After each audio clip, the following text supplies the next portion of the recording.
They've been getting at it, man. They the ones that's gonna grill you, man, because they majority are all Houston people. So that's shout out to Hoop Jargon. Man, I'm here with my man with Hoop Jargon, the best in the game, man. And you know I only let selected few in my circle. And this is the real dude right here. We gonna get down with the get down.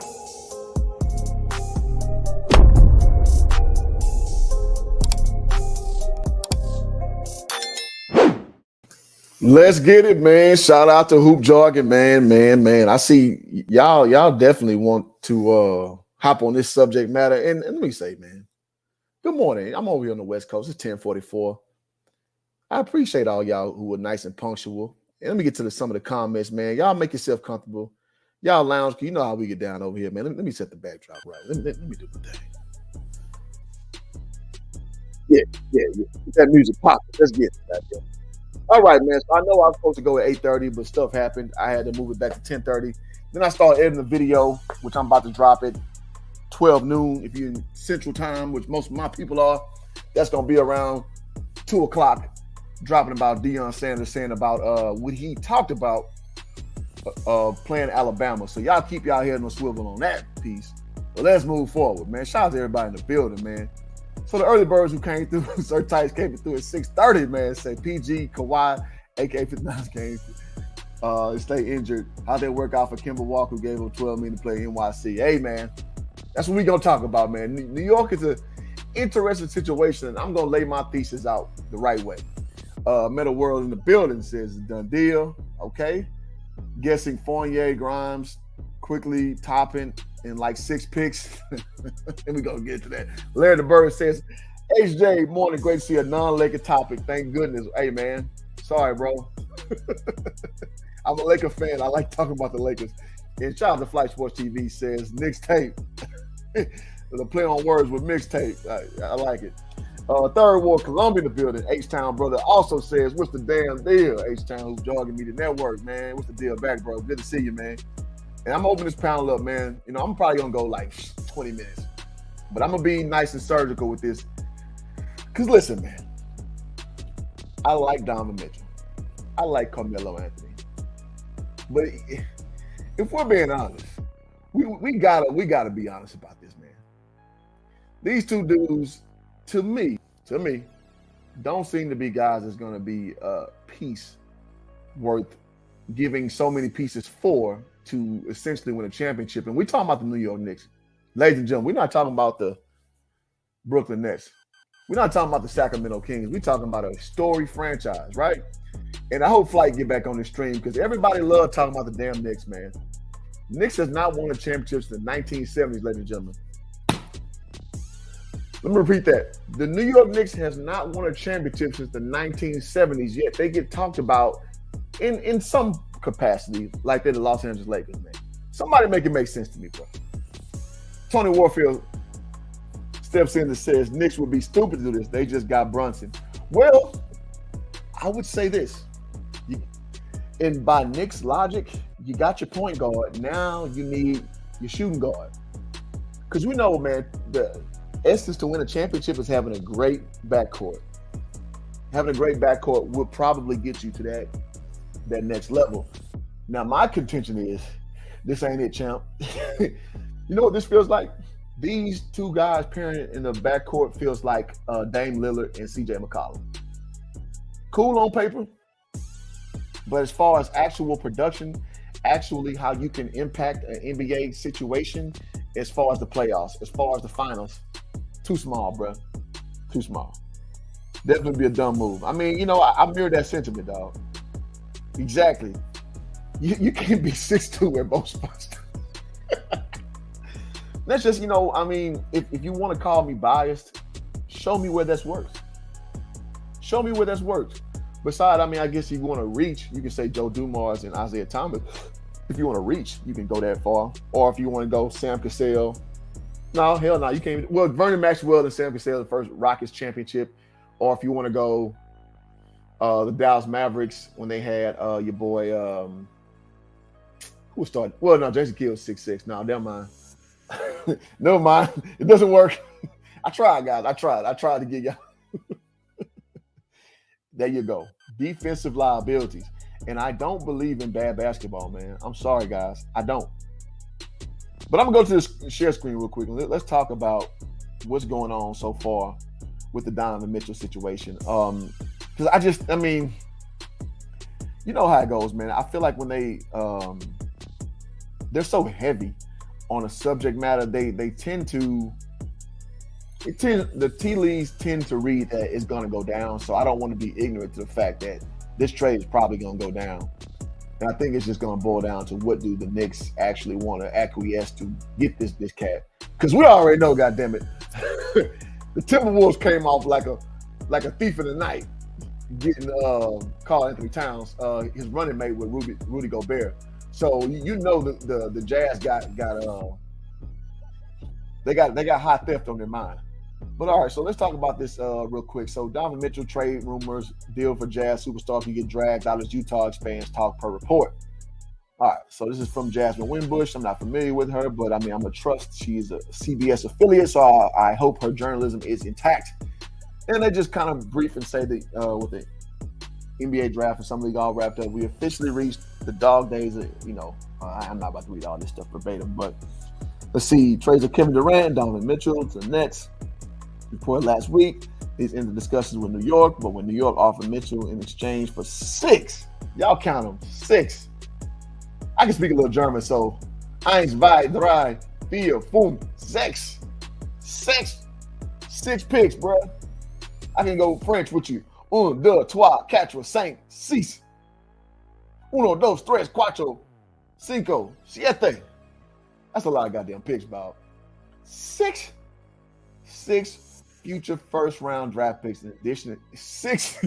If that's not enough, you also want Q Grimes, Emmanuel Quigley, Obi Toppin, Miles McBride, and a partridge in the pear tree. Listen, dog.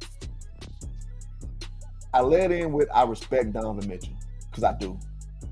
Ain't no way in blue hell I'm giving them no damn 6 first-round draft picks and half my team. Well, not half, a quarter of my team for no goddamn Donovan Mitchell. Why is that? Because Donovan Mitchell reminds me of what the scenario they went through 11 years ago, acquiring your boy Carmelo Anthony. And let me put a little stamps of receipts because we got a prime time in the building. Say the champions here. Love to see the state. Love to see Jackson State University. Happy weekend, brother. Happy weekend to you too as well, bro. Appreciate to see you, man. It's always good seeing you prime time in the building.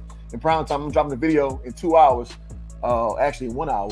With Coach Sanders. So, man, if you check that out, leave a comment, man. You leave me most gracious. All right, so, I got a few things prepared for this. So So let's go to the beautiful bean footage. So again, this Donovan Mitchell acquisition feels like Melo all over again. So let's go back to a Bleacher Report article back 11 years ago. You know, they ain't even thinking of their product to have a real thumbnail in the middle, but let's proceed forward. So in this scenario, the Nuggets, they gave Carmelo Anthony his wish and they traded him to the Knicks. Now I gotta say this on the front end. If y'all remember this in context, Melo said he was going to the Knicks anyway. Now I know what y'all gonna say. Who you don't know if to be a fact. He may change his mind. Cool. If he changed his mind, then damn it, he changed his mind.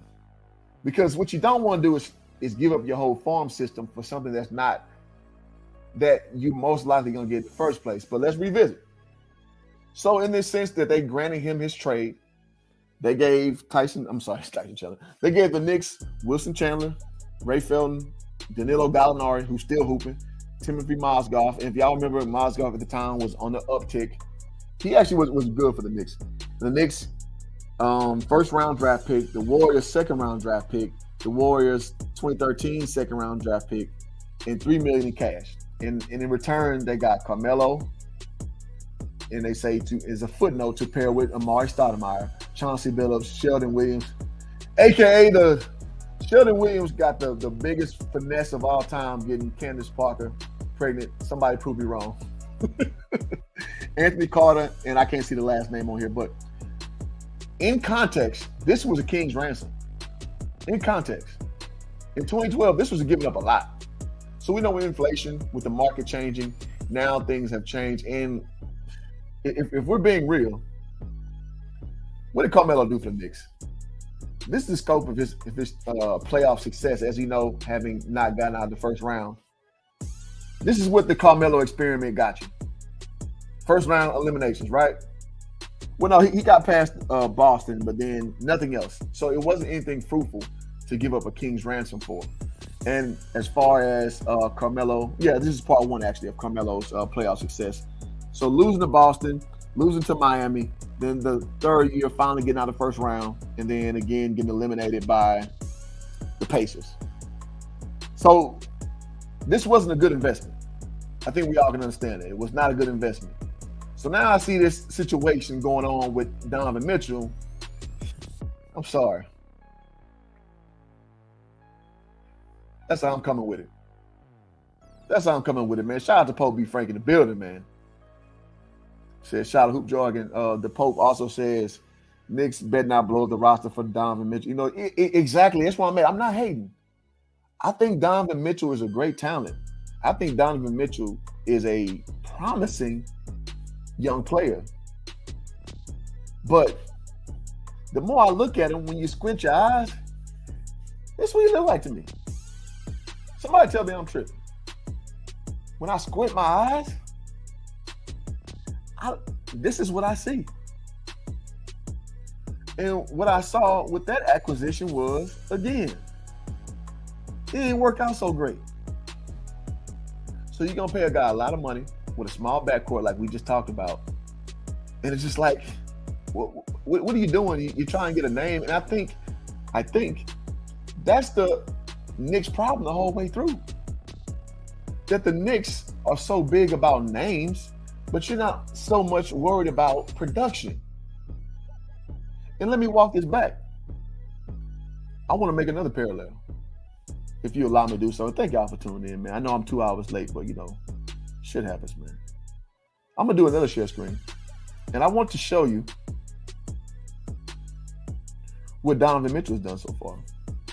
Because Donovan Mitchell, as great as he's played, he's come up short in the playoffs, right? He is not giving you max returns on what you invested in him as a star, especially not working with Rudy Gobert. So, his playoff game, what's his playoff numbers? Okay, so let's pull this bad boy up. Career playoffs, let's go to that. So put the numbers required, but as far as their playoff exits, okay? So now put the numbers up again, okay, points per game. I just lost that quick. Okay. Put the numbers up, but as he's gotten older, not performing so well in the playoffs. With his numbers hovering around, what's the average? About 20 some odd points a game. Now, Donovan Mitchell is explosive, man. So the 2019 playoffs, not so impressive. The 2018 playoffs, not so impressive when they lost to Houston. Now, beating OKC, he did his thing. But if you remember OKC at this point in 2018, I believe they had Russell Westbrook, and he was on the way out. So, fair enough. 2019, losing to Houston, not so bad, but up and down. You know, this looks like Jimmy Butler numbers, man. Jimmy Butler explodes at times, and then he goes right back to mediocrity, man. And I'm sorry, ladies and gentlemen, I'm here to tell you, you don't want to build your team around a cat like that, because you're going to overspend, and they're going to underproduce. Now, in 2020 playoffs, you know, this is the bubble, whatever. Donovan Mitchell was going off. They did their thing, but they lost to Denver in 7, which is, you know, that's nothing to shake a stick at. Let's go to the 2021 playoffs. Did his thing, averaging about 30 points in that series. And then beating Memphis in that series, very young Memphis team. And then succumbing to the Clippers. His numbers are pretty stout this year, actually. I'll give him that. They're pretty stout. But this year was a glaring hole, goddammit. This was the biggest indictment on Donovan Mitchell's legacy, which is his series against the Mavericks, where he did not look good. I'm sorry. This is unacceptable. 9 points in the next to elimination game. Unacceptable.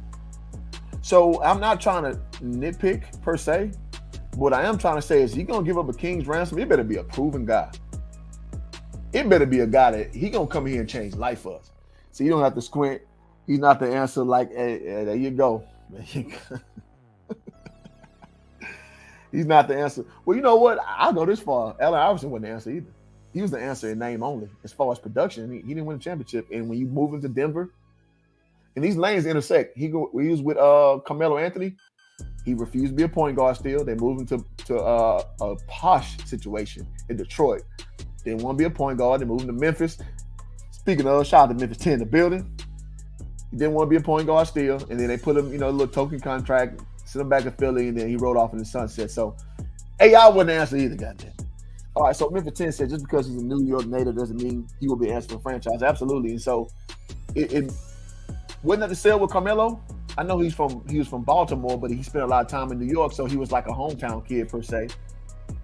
How'd that work out for you? Oh man, I went through these numbers. I didn't even share screen properly. My apologies on that. But you know, my message is succinct. My message is intact. This is potentially Carmelo Anthony 2.0. And as a Knicks fan, I wish Flight come here. Is that what you want to see? Do you want to see another Carmelo Anthony situation where a lot of you know, the hometown support, a lot of the ballyhoo, but not a lot of product? You're gonna put the numbers up, you're gonna put the stats up, but as you remember, when Melo came in, they wanted him to play triangle, and Melo plays mellow ball. Damn, that's a play on words, mellow ball. But you know how mellow ball was. It was straight ISO. Straight ISO. And that doesn't work in this level. I don't think Donovan Mitchell is so far from there. Somebody tell me I'm tripping in the chat, goddamn. All right, the Pope says now nobody had coaching him knew what to do with him except Larry Brown and made him a 2 guard, not a point. Well, I would argue that Larry Brown definitely did maximize. In my opinion, Larry Brown gave you the best you could get out of Allen Iverson. Problem is, that's nowhere near good enough.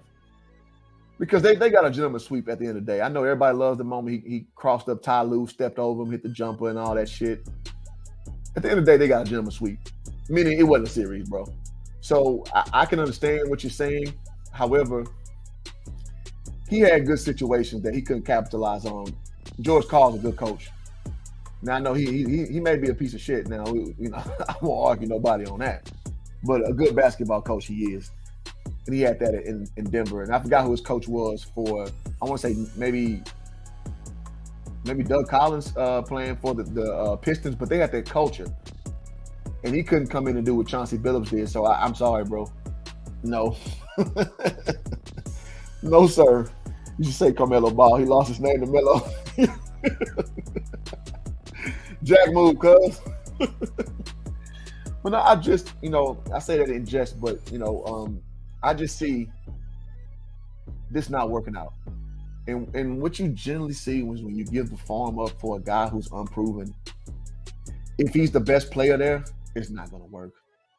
It's not going to work. And I know you're saying, Hoop, you're tripping. The Lakers won a championship when they gave up Lonzo, Ingram, Josh Hart, first-round draft pick to get AD. But as we know, if we remember things in context, AD was not the best player for the Lakers as far as the profile. Now, we can also argue in the bubble, AD was probably the most valuable player. But you know AD. AD's a do-boy, man. AD is a follower, man. He's not a leader. So in that case, it worked out because LeBron being the alpha, it worked out. In this case, I see this as a huge waste of money and resources, man. Listen, this reminds me of when you go to the bar and you see this girl, man. She hot. She got a little reputation on her. She done been around the block a few times. So it's like, yeah, you want to gal that up, but at the end of the day, the sign's on the wall, goddammit. You know what you get into dealing with her, man. She's been around the way a little bit, and it's just like, I'm good. That's what I akin this situation to. Tony Warfield says, I think Donovan needs a different team around him, though. His PO games are up and down, though. His playoff games are up and down. Yeah, they're up and down. And again, I'm a little dreadful for that. And not the sense I won't bring a guy like that in my team, but if I'm going to give up a king's ransom for him, I need more production, dog. I need more consistency if I'm going to give up a king's ransom. Now, if, let's say, put the shoe on the other foot. If Kevin Durant was up for the lector, and he hasn't won yet, but you see the intangibles he has the size, he has the gumption and all that good stuff. Yeah, I would consider doing that for Kevin Durant at 25 years old. I believe Donovan Mitchell's 25. Oh, and I forgot to mention too, Melo was 27 when this happened. And again, Melo said he was coming to the Knicks regardless. The Knicks still gave a king's ransom. Lord have mercy. Shout out Third again says Melo is better than Mitchell. Melo led the Nuggets to a Western Conference appearance, even though he wasn't going to beat Kobe and the Lakers. Mitchell hasn't done. Yeah, I agree with that. Now, I'm not trying to say they're exact twin doubles, but I'm saying that they're very similar. They're very similar in the overall experience where you're trying to bring a name to New York rather than being competent and bringing in a move that makes sense for, in all capacities. Because New York, again, this is a team that ain't won a championship since the 70s. But you can't tell a Knicks fan that. Knicks fans think that, they on par with the Lakers. Hell, y'all not even on par with the Bulls. But you can't tell that, the Stephen A's of the world, the way they sell to you, New York is a destination place. And I just say where? How are they a destination place? Somebody lays it down for me. Memphis says LaMelo needs his own nickname, yeah. But I mean, when your family been calling you Melo your whole life, that's pretty much that's a dumb bun for you. Tony also says Mitchell has shown up in the playoffs more than Rudy G, which is more the reason why the Jazz can't win. Teams go small and Rudy is cooked. Yeah, I agree with that. Which, I mean, I'm on record to say I don't know how Minnesota thinks giving up all that equity for him. How does that work? I don't get it. So Jay, it seems like you're new to the channel, man. Hit the subscribe button if you're not done so already. Appreciate having you here. Jay says, I'm not even gonna try to say your last name. I'm a butcher. The Knicks haven't had a point guard in forever. The Melo trade was different than Donovan Mitchell. And 25, he's in his prime and the right coach. He's only gonna get better as an all-star. Now you're kind of taking the half glass full approach, and I'm not mad at that. I'm not mad at you taking the half glass full approach. Problem is, people said that about Anthony Randolph. Y'all remember him? Cat from Dallas, 6'11", could do everything. People said that about Darius Miles. People said that about Al Jefferson. People said that about Al Harrington. People said that about Steven Jackson. So, I'm not going to be too redundant, but you get the point I'm getting at. It's like, when you do the potential angle, that's fine. But potential doesn't always work out. So at 25, he is young. At the same time, he's still a small guard. And as I laid out my thesis, small guards don't win you playoff games typically. And I quoted my Allen Iverson reference with that as well. You may get a flash in the pan, but you don't get continued success with small guards, in my opinion. All right, so third says Melo came in right away and made Denver Nuggets irrelevant playoffs. Yes, he did. I agree with that. But as his career started to taper off a little bit, you start to see that he was a one-act show. So, I got to keep it trill in that. But let's see. He has superstar DNA. Well, we don't know that. That's easy to say.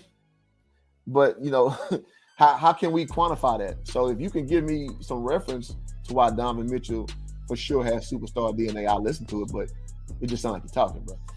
All right, Rap God says, Hoop Jordan, salute back, bro. Appreciate the Rap God, man. One of my earliest followers I've ever had. Tony with his question. Where should he go?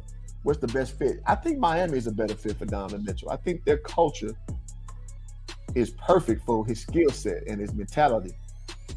He's a smaller version of D-Wade, shoots better. And I think with Pat Riley, man, he's just a guy who he just knows how to handle personalities on the Phil Jackson level, even from the executive level. I mean, and Eric Spoelstra, come on, man. So I think Donovan Mitchell would be best suited for the Miami Heat, in my opinion. Thurl said, let's keep it real. Melo in his prime never had a superstar, all-star point guard when he was in Denver because Chauncey Billups was good, but he wasn't a superstar. Well, I would contend you don't need a superstar per se. You just need competent level of talent to match what you are. And I mean, shit, people go to bat for Allen Iverson to the death. He had Allen Iverson. It didn't work out now from a basketball standpoint. I know why it didn't. But people talk out of all sides of their mouth, with that situation. So I just think, man, it is what it is. So I'm opening the panel up, man. You guys can come up here and tell me I'm tripping. Tell me if you agree. Tell me what you think. Because I just think this is more or less the same scenario. Again, I'm not comparing them side by side that they're the exact same player. I'm saying that it's the same type of situation where you're overpaying for talent that's not going to let you win. Because goddamn, let's go back. Listen, man, they're asking for a lot, bro, for an unproven guy. I'm sorry. It is what it is. Let me go back to this article of what they're potentially asking for. All right, let me put my little screen share up there once again. All right, where the CBS article at? So again, it was reported that Utah in the trade discussion with New York. This is what they want. They want six. I count this in 4 languages, y'all. Hey, that should give me a like, man. So hit the like button, please. Hit the subscribe button if you're new. 6 future first-round draft picks, man. So you're basically mortgaging your future for a guy that you believe is going to change life for you. And I'm sorry, ladies and gentlemen. That ain't what Donovan Mitchell mean to me. In addition to that, you're giving up a young Q Grimes, Emmanuel Quigley, Obi Toppin, who was a former top round pick for you, Miles McBride, and cash considerations. No, I'm sorry. That was for the Melo trade. I'm sorry. So you're giving up 4 young guys and 6 picks for a dude. I laid this out already. For a dude with mixed bag of playoff results? Absolutely not, man. Absolutely not. I get it, man. I would love to have a Donovan Mitchell on my team. I think he's a guy made of the right stuff. I do. But do I think the stuff he's made of translates to him being a successful NBA player as far as bringing me into playoff prominence, aka championship level? Absolutely not. With him, Jalen Brunson, and Julius Randle? No. Man, shout out to Tony Warfield in the building, man. Tony, what's up, bro? My bad, man. I had to do a little work real quick. But hey, I'm on board with what you're saying, man. Not with the Knicks, man. I just don't see it with the Knicks. That's just all. Like I do think he could be a valuable piece to a championship, maybe your 1B/2. Mm-hmm. But man, dude can ball. And I seen that from I seen what he was made of within those first 2 years when he went to the playoffs. He got Russ and PG out of there. Then he ended up facing the Rockets. back-to-back years, and we know, that was Rockets with CP and Harden. I didn't expect him to win that, but Facts. Seeing how he played, even though he lost, I was like, all right, I'm on board with it. I see he has the right stuff to win a championship. Now it's just about getting the right team around. And I don't think the Knicks, I don't care what they trade for, the Knicks ain't got it. With whatever's going to be left over, he's going to be in the same, situation with not being able to win. He's going to get to the playoffs, maybe win a playoff series, and then he's going home.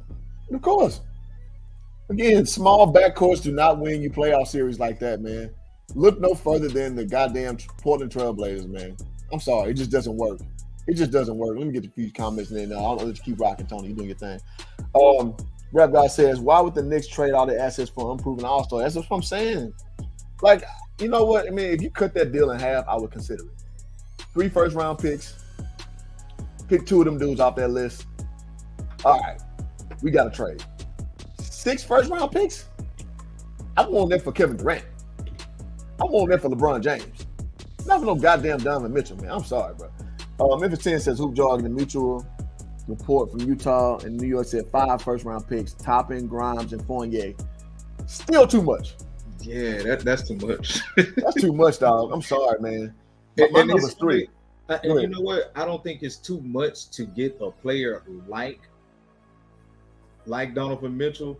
I just don't see that scenario working out with the Knicks. Like, I just don't see it. Like, if you told me, Miami was going to offer 5 picks, Tyler Hero and, 2 other guys that probably, that's of the caliber of the other 3 guys, then, I'm okay with it because now you still have, Jimmy. You got a dope 1-2 punch with Jimmy and Donovan Mitchell. And you probably still have, what's the guy's name that played? Bam. You may not have Bam. We don't know. But I would take that top 3 versus whatever New York has left. I just do not see New York as a viable option to get Donovan Mitchell and try to pair him up with Brunson and Randall. That's a recipe for disaster. And the Knicks fans, y'all, they ain't gonna do nothing but set that franchise back another decade. Yeah, well, I mean, they're really good at getting set back decades. So I mean, it's just that's business as usual, right there. But I just look at it like this, man. If you said that you see he's worth it, but it won't work out, what you're really saying is it's not worth it. Because no, it's not. Because what it sounds like you're saying is like in theory he is worth that, and I can understand that. But if it's not going to work out, why? Not with the Knicks, because I mean, if they didn't have Jalen Brunson already, I would definitely be on board because now you can go get somebody. Because at the end of the day, Donovan Mitchell better than Jalen Brunson. Let's just put it that way. Agreed. So if they could have made this trade before they got Jalen Brunson, I guarantee you they don't get Jalen Brunson. They go after a bigger wing player. That's what ends up happening. But you already got Jalen Brunson. It's like they almost the same types of players, even though Donovan Mitchell is better. What you gonna do with that? Yeah, and they're too small. It's too small. It's too small of a backcourt. Third Ward Colombian, H-Town. Again, brother says, I agree with you, Hoop Jargon. Mitchell ain't worth 7 picks, but if you think about it, for the Jazz got for Gobert, makes sense that they want more. Yeah, and I follow the logic. I just don't think that deal that the Timberwolves made is logical. Now, I will say this. The Timberwolves have been so bad at picking all these years. So, I mean, maybe you just want to do just try something else. So maybe that's the case. But as far as a competent trade scenario, I just don't see that as such, man. What do you think? No, I just don't see it. No, man. I just don't see it, man. That's like I really don't. Like I want to see him leave Utah because I like Donovan Mitchell, but I don't think he's going to get anywhere in Utah because of how that team was constructed in the first place. But if he goes somewhere else, I know he can shine. I know he can push somebody at least, to the conference finals with a real good opportunity to get to the NBA finals. Yeah, I'm sure. but that ain't gonna happen in Utah, and it won't happen in New York either. Yeah, I mean, you're absolutely right. And I have the. It's just a crazy scenario where people think you can just turn shit on just because you're in a big market. How many times we seen this over? Jamal Crawford came to the Knicks. Eddie Curry came with him, and that was supposed to be a 1-2 punch for the ages. Yep. How'd that work out? Didn't happen at all. Didn't happen at all. When Penny Hardaway came to the Knicks, how did that work out? When Steve Francis and Coutinho Mobley, well, no, I think it was just Steve Francis. Yeah, it was Francis. Came to the Knicks. How'd that work out? Didn't work. I've seen enough, dog. I've seen enough, man. You know, and I say this analogy all the time, man. I've watched the movie 40-Year-Old Virgin countless amount of times. Hangover, countless amount of times. The Wood, countless amount of times. I know how the movie gonna end, dog. I don't have to keep watching it and thinking it's gonna be a different result. And that's what I view New York Knicks making these splashes. They never work out. No. They never work out. I think what's going to end up happening, man, the Jazz, they mess around, come down off their offer.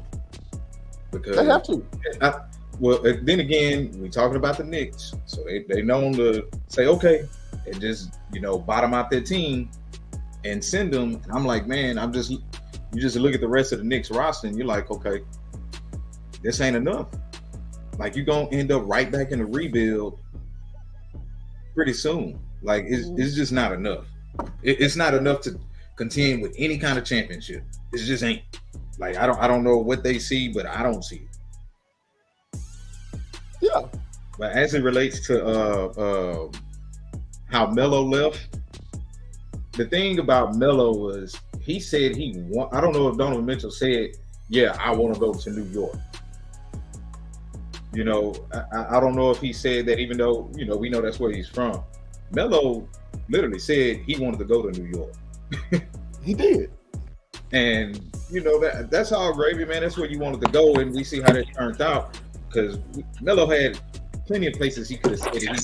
And wasn't he a free agent at the time? He was about to be. He was about to be a free agent. And they went and just went all in on. I was like, dog, he's gonna come there for free. Yeah. He's gonna come for free. Like, what the hell? But we got the Pope in the building, man. Pope was good, bro. What's going on, fellas? How y'all doing today? What up, man? Man, doing well, man. What you got for us, bro? I seen Memphis 10. He said all they want is so they want 5 first rounders. They want Grimes, Toppin, and Fournier, whatever. Yeah. Oh yeah, man. I didn't know that. I thought they wanted quickly. On top of that, I'm not giving you quickly too, but I give you them 3. And them. Look. The only reason why I'm giving up them first 5 rounders is because they don't never do nothing with they picks. No way, never. they fuck off they picks every year, all the time. So fuck it, give them away. Now you got Donovan Mitchell.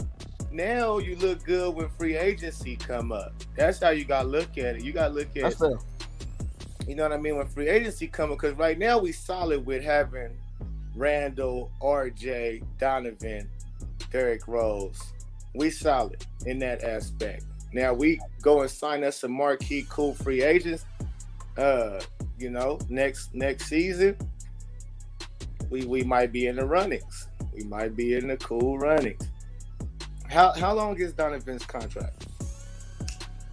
That's a great question. He's there until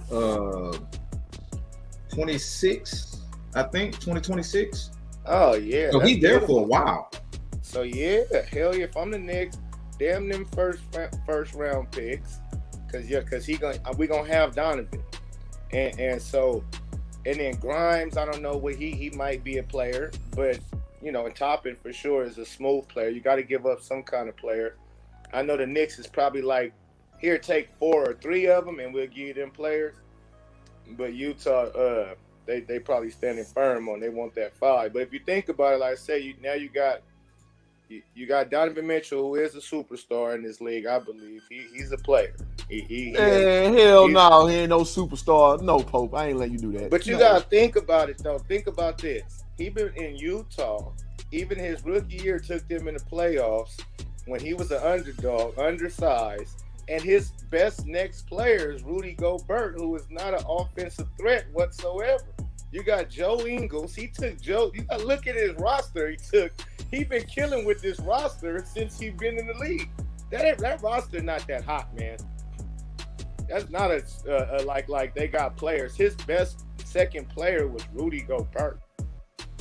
So come on now. I got you, but I don't think that makes you a superstar. If you're a superstar, you are a deep playoff fixture. You're one of the best players in the league, and your skill set is undeniable, no matter what you are. And I say this all the time. There's only like 7 of them dudes in the league, and Donovan Mitchell is probably 15th on that list. So he's a star, a burgeoning star, but superstar, nah. And I'll give you my rundown. Superstar, again, these are can't miss players. You put them anywhere, they pretty much gonna change life. That's what I consider a superstar. There's only about 7 of them. But would you say he changed life for Utah? Because I mean, Utah Jazz, before they got Donovan Mitchell, what was they doing? They still were a quasi playoff team with Gordon, Hayward, and that shit they had going. Smooth. Yeah, they was all right. Defensive. Yeah, they had a fringe playoff kind of squad. Because when your boy Quinn, Dan Quinn, what's his name? I forget his damn first name. Snyder. When Dan Snyder came over there, he changed life of that franchise, man. They started being more solid, consistent. And when they drafted Mitchell, he kind of came in and just took him to that next level. So, what you're saying ain't wrong.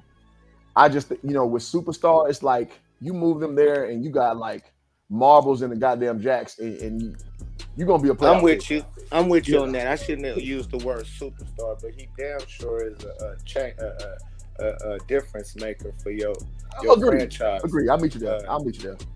You know what I mean? And because with Utah, if I'm the Knicks, I'm looking at, okay, Rudy Gobert, Joe Ingles, Clarkson, Mike Conley Jr. I'm like, man, that's hard to win in the West too. Like, man, he been carrying the load, and he only 6'1", 6 foot tall. Yeah. He been carrying that load for a while. You know what though? Here's the thing. Mike Conley ain't nothing but 6'1" either. And how did that work out for the Jazz?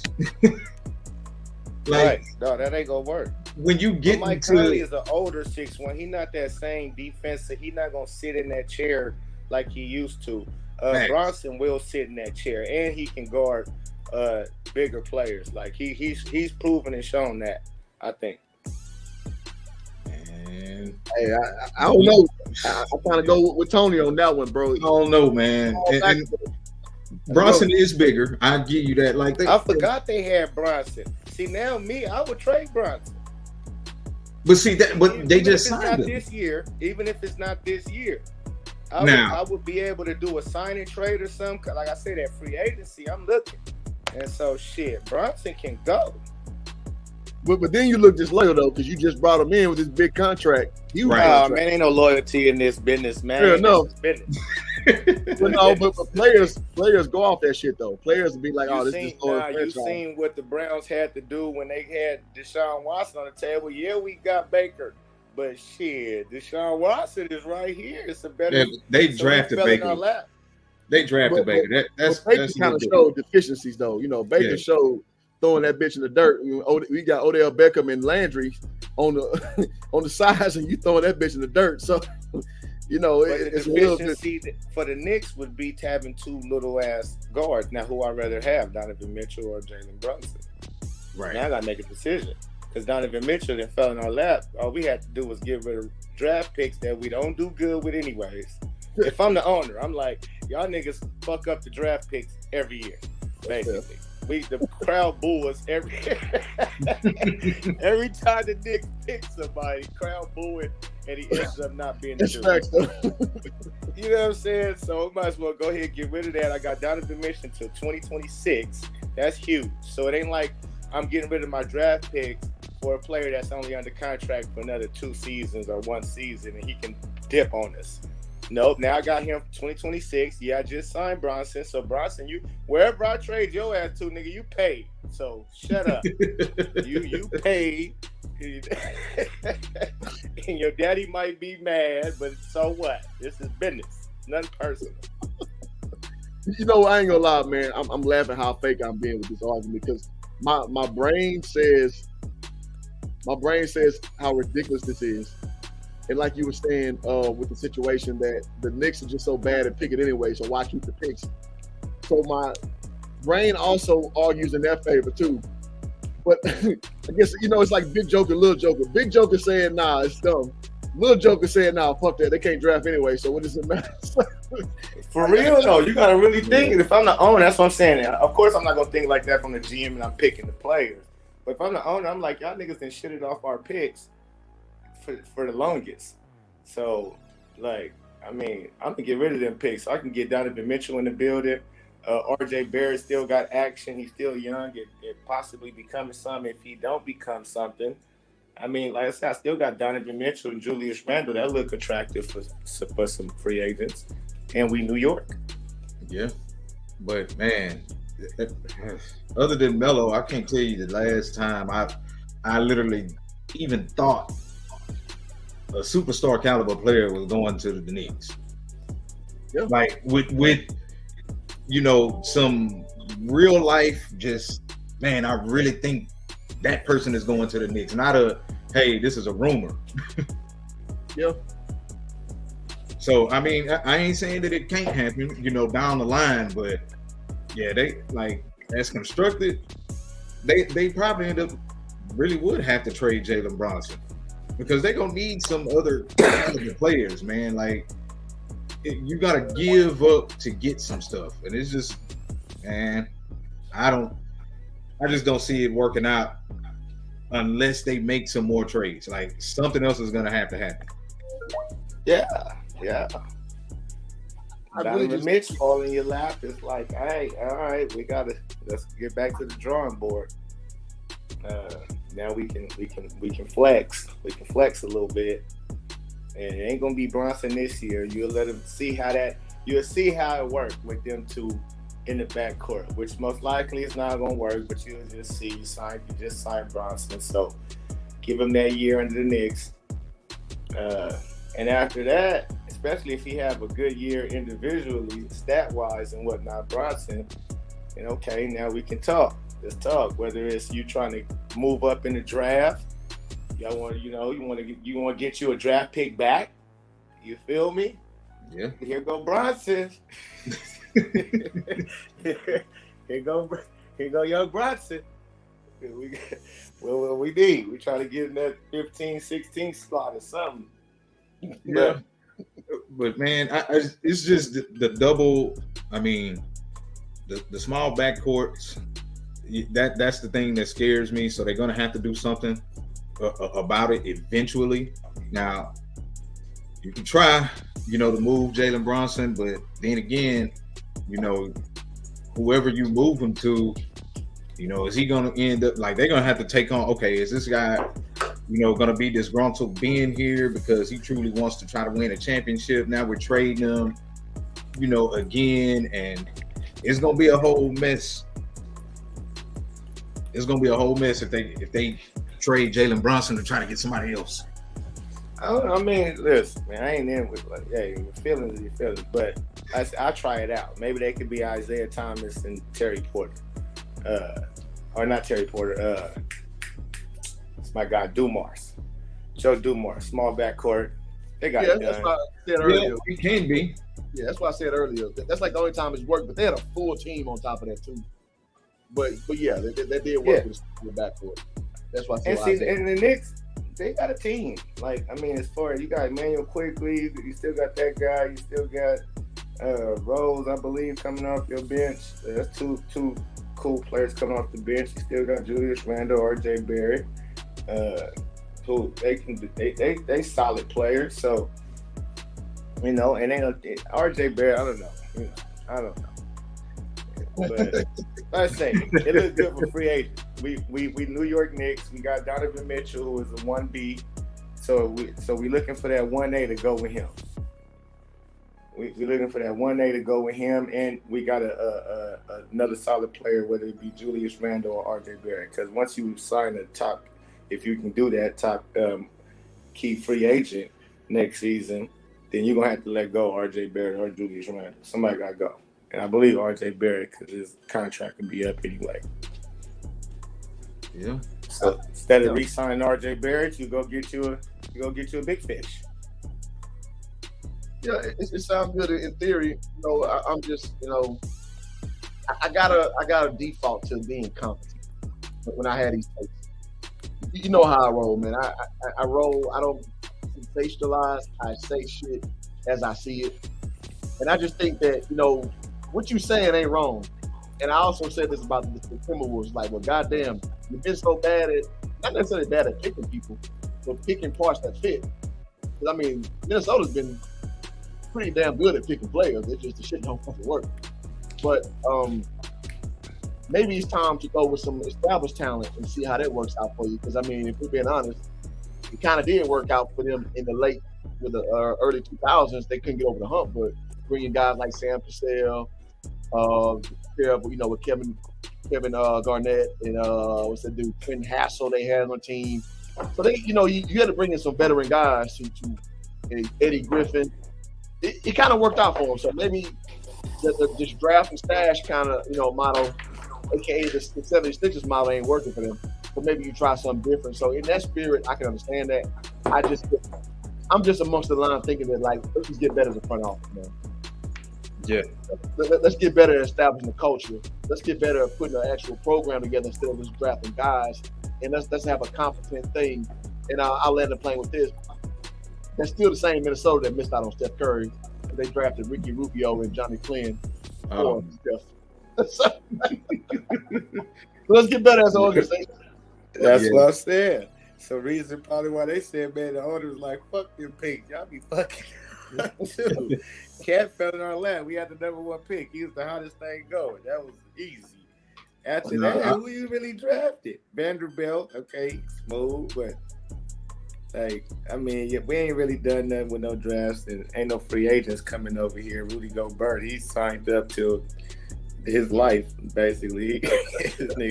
He had the contract forever, so damn them draft picks, man. We can get a defensive player like him to shut down some shit in the middle. That way we can move Cat out more to that perimeter and let him exercise that 3 that he love to shoot. They can you gotta try something because with your current situation, you ain't going nowhere. Yep. You ain't going nowhere with that current roster that you got right now. So you better shake some shit up. When is see, the Knicks could. I mean, if they do pull it off, I just don't think that they're gonna be in contention because they still have to, do some stuff with RJ Barrett and Cam. But once they can make or sign free agents, I don't see nobody being coming there to 2024, maybe. Man, y'all underestimating that boy Donovan though. I can see I'm not. In the Knicks uni going crazy Follow over there in the playoffs. Man. But okay. So look, hold on. Let's be honest. Hold on. Now let's be very, very honest with ourselves, man. We know who the Knicks still won't be better than off top. Yeah, you're looking at the top. I mean, look at the top East. You got Boston still there. Yep. You got Philly. Milwaukee will be back. Yep. And then you got up and comers, with the Bulls. If they stay healthy, they're gonna be nice. Yes. Them is big ifs. They're gonna be better than Nets. They're not better than Nets. Even with all that. It's a big if. The Knicks didn't make the playoffs. Question marks. And then hold on, and then you got to think about Cleveland as well. Absolutely. Mm-hmm. These are teams that now Cleveland, the Bulls, and Atlanta. Hey, I forgot about them. That's who the Knicks would be comparing themselves to, which is still be a step below Miami, Boston, Milwaukee, and Philly. I just don't see them Damn, contending with them. Yeah, Pope, that's a lot of teams, dog. Huh? That's a lot of teams, man. I don't see. No, I don't. I got question marks. Like, okay, so last year, I had coming into the season last year, I had the Nets at 7th, 8th seed, which they was. Everybody thought it was crazy. They had them at number 1 seed in the East. I'm like, these niggas is old. These niggas they ain't no telling, bro. It's a long 82 season. Kyrie only play half the games though, Pope. Yeah, it wasn't because they were old. No, but still, it's always something. But I got your point though. I got your point. Yeah, but it wasn't because they was old. It's not only they old. It is because it's old. Not even just in age. Just them niggas is divas because they think they something in the league. You know what I'm talking about. They old. Like, I'm ready for all they antics. All that shit is old. They want shit handed to them. They don't want to go get it. So I already knew that them dudes ain't it. 76ers, even Harden know he on a decline. This nigga, he declined $47 million. He know his game's so garbage. So don't see that holding up in the 76ers. The only solid teams, even the Milwaukee Bucks, they not even that solid no more. Because, Middleton, he goes down, and then what you got? If Giannis go down, then what you got? Because Middleton can't carry by himself, and we just seen Giannis can't carry by himself. So after Giannis and Middleton, you kind of lost in the sauce. Man, okay. But you know as constructed. Bulls, come on now, the Bulls. As constructed. The Bulls ain't doing nothing but get hurt. Like, if we're talking, okay, let's take away all injuries because we don't, like, an injury could happen to. We can't do this, ain't 2K, Tony. We can't compare injuries. Here's the thing. Injury could happen to the Knicks. And then they back to square one being sorry again. So if we're going to start talking, I'm talking about as constructed because we don't know what's going to happen. But if I'm looking at rosters and what they did last year, and I'm looking at how they could go forward next year, man, the Knicks with Donovan Mitchell, and I'm a huge Donovan Mitchell fan. I didn't bet it on that man, and he won me a lot of damn money. Mm-hmm. But I'm looking at the Knicks roster with Donovan Mitchell versus all these other rosters that are proven and have been there. No, when last time they've been to the playoffs and even were just relevant? The year before that? Hold on, let me finish. You're talking about a whole unproven dudes, and then you're putting your hands in, you're putting that franchise hands in somebody who you just said, hey man, he nice, but he ain't been there yet. Man, I don't know. I done seen the boy drop 50s in the playoffs. And I done seen him play bad in the playoffs. Like, this is one of my favorite players. Like, I have a pair of shoes that I hoop in from Donovan Mitchell, bro. And I don't even like Adidas. So you got to look at the roster, okay? Because I'm looking like this. What the Knicks is missing is a guy just like a Donovan Mitchell, okay, who can go get you a bucket any given time. If Randall is struggling with that bum-ass mid-range, sometimes it's ready, sometimes it ain't. If he's struggling, RJ Barrett can't go to the right still, and teams is on that.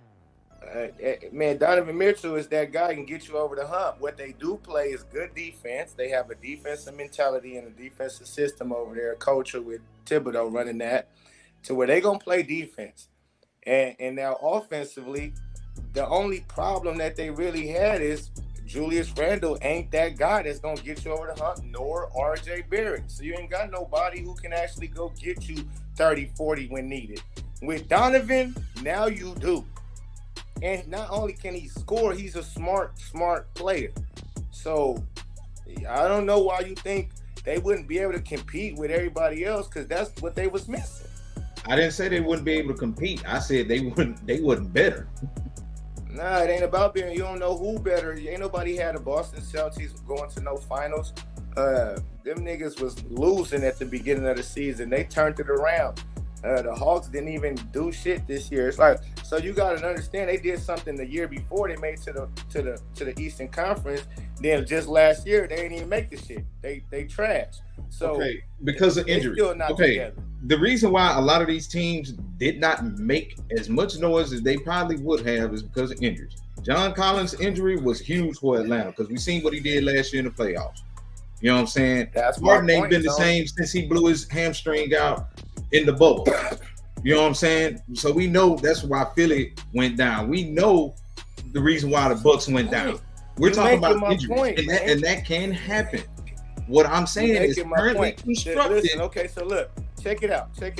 Donovan on the Knicks as it's currently constructed. Donovan over there. If Donovan go out, that squad can still win games during the regular season with Donovan out. If Julius Randle go out and Donovan is in, they still can win games. See, they got enough players to, if even two of them go out, Julius Randle and R.J. Barrett and Bronson went out. Guess what? You still got Donovan Mitchell. You can win regular season games. Come playoffs, them dudes is all together, because that's the most important. Then you straight. But like I say, through the regular season, when injuries occur and COVID occur, you have a deep enough roster to where you can still win games. Them teams that you just mentioned, 76ers, even the Bucks, if they lose Giannis or even the Bulls, they lost fucking Lonzo Ball. And then they went downhill. So they don't got, a lot of teams don't got that type of roster to where they can afford to lose one player and sustain a level of being top in their conference, bro. I've already agreed with that. I'm just saying, as constructed, like of course, you know, we don't know when injuries are gonna happen. I'm just looking at these teams. We know more than likely, it ain't, by the time playoffs come, you're gonna have somebody dealing with an injury regardless, or dealing with something that's gonna happen. However, if I'm looking at the best players on those teams as well, because generally the best players in the league have their teams in the finals. I mean, have the top teams. You can argue, debate till you blue in the face, but Giannis, one of the best in the league. Embiid, one of the best in the league. Tatum, one of the best in the league. Go to Phoenix, Booker, one of the best in the league. And Steph, what could one of Giannis the best do in the league. But listen what to did what I'm Giannis saying. do when Middleton went down? They ended up losing. Okay, my point. What did 76ers look like when they didn't have Ben Simmons nor Harden? Them niggas was trash. That's what I'm telling you, bro. If Jimmy Buckets go down, what is the Miami Heat? But see, but now you're saying, hey, in order, like, that can happen and then we can beat them. But who's to say that it's not going to happen? I'm not saying that. I'm talking about, bro, Donovan Mitchell. So I'm telling you, even if the Knicks had injuries, which they will have during the season, every team's going to have them. So I'm taking all that in consideration. They are deeper than all of these rosters that you're talking about to still handle they candle. That's what I'm saying. And these teams that you talking about, if they lose their superstar, hold on. So you're talking about the Knicks. Hold on, wait a minute, dog. You're talking about the Knicks. Like, who on the Knicks roster is making that big of a damn difference when they couldn't even get to the playoffs this year? No. What's making the difference is the fact that you got a deep roster, because you're gonna need a deep roster. That's what I'm asking. I'm asking who's considered, because you're giving up some of those good players, some of the better players on the roster to get Donovan Mitchell. Grimes, Toppin didn't really do shit last year. Toppin did barely play last year. So Grimes, Toppin, and Fournier, however you say his name, them dudes can go. Like, them niggas is not. You're not giving up Emmanuel quickly. You're not giving up Julius Randle. You're not giving up those dudes. I tell you, the only thing they problem last year is they didn't have a guy like a Donovan Mitchell.